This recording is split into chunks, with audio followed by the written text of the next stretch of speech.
What is good, you guys? We are back with another video, and today we're talking about the Atlanta Hawks Milwaukee Bucks game. The Hawks shock another team in the Milwaukee Bucks. Ice to the game with 41 points, career high, I believe.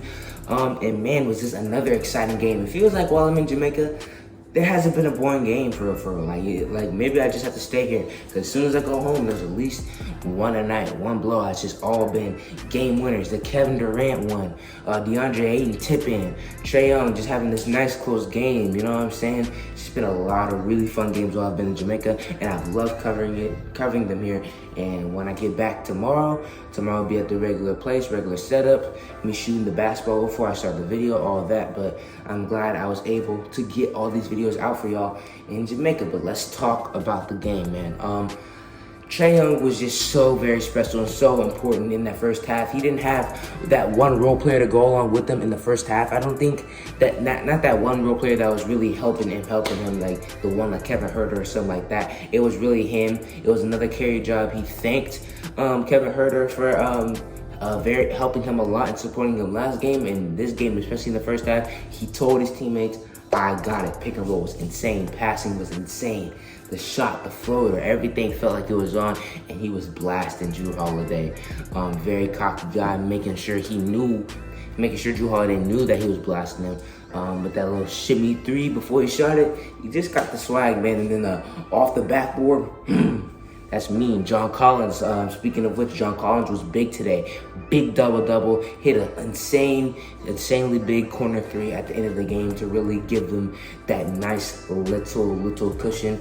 And shout out to John Collins for just really fitting into his role and becoming a really kind of a reliable three-point shooter at this point. And we love to see that. Clint Capella was finishing decently this game, and at some points, kind of did okay on Giannis, but Giannis for the most part did his thing. Giannis was decently efficient this game. I'll talk about Giannis in a second, but he was decently efficient this game. But Capella did an okay job. I wouldn't say he got dominated. You know what I'm saying? Kevin Huerter, Bogey weren't great this game, especially Bogey, and that's because Bogey doesn't look right. Bogey just throwing the ball everywhere. His knee is just not right, and I think Nick McMillan should play him less than Gallinari. I was surprised with the decision to play Solomon Hill over than Gallinari in those final minutes, but it worked out because he got the dub. Solomon Hill had that one, like if you let Solomon Hill score in the half court, especially on a dunk, that's kind of sad, bro. That shouldn't happen. But Solomon Hill got that. Danilo Gallinari mixed PJ Tucker and was doing good in his minutes today. Not sure why he didn't play at the end of the game, but like I said, they won, so who really cares? But yeah, Bogey got to get right and if he's not right, Nate McMillan shouldn't play him as much. And I think Trae Young should just play the entire fourth quarter. Stop the Lou Williams stuff. Lou Williams had that really good game 5, but I think Trae needs to be in the game more. Just pull a Kevin Durant. I mean, they won, so I'm not trying to change what's already going well, but I just feel like those non-Trae Young minutes, especially in the fourth quarter, they just scared me, bro. So hopefully he just plays Trae Young more, and I think they'd be decent because of it.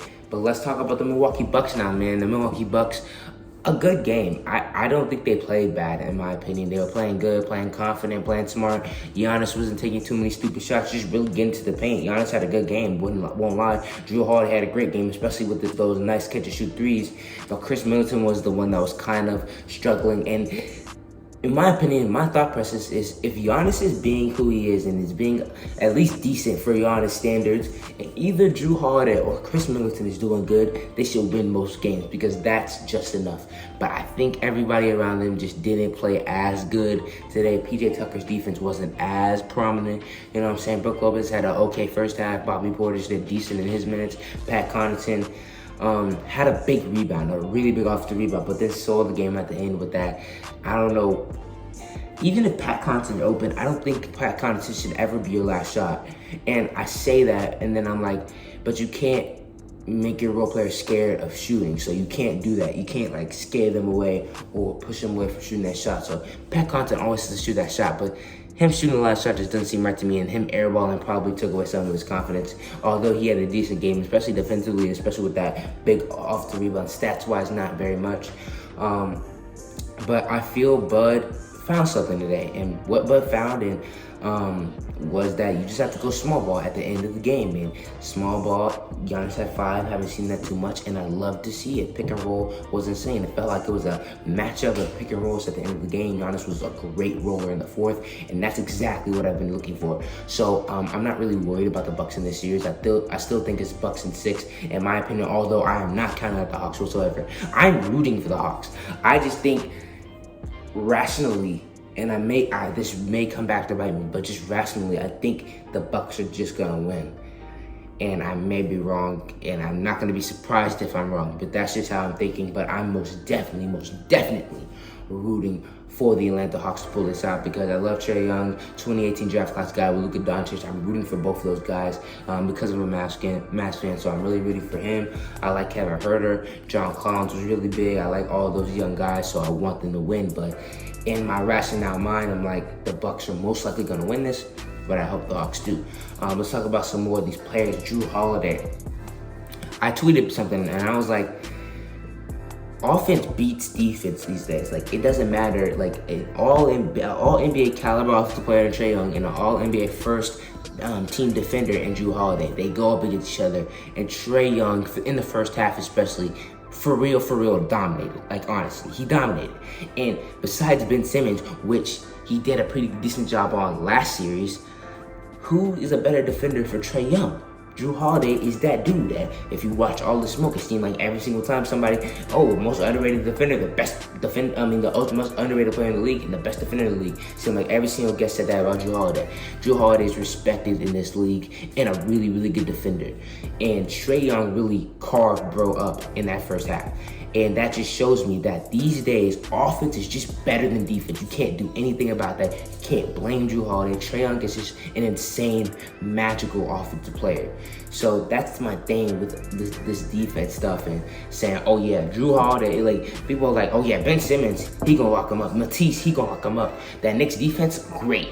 Freaking Jrue Holiday, great defender. But it's just like offense is better than defense these days, and Trae Young gets all these foul calls, and it's so smart doing those type of stuff. It just doesn't really matter how great of a defender you are these days. And does that suck for defenders?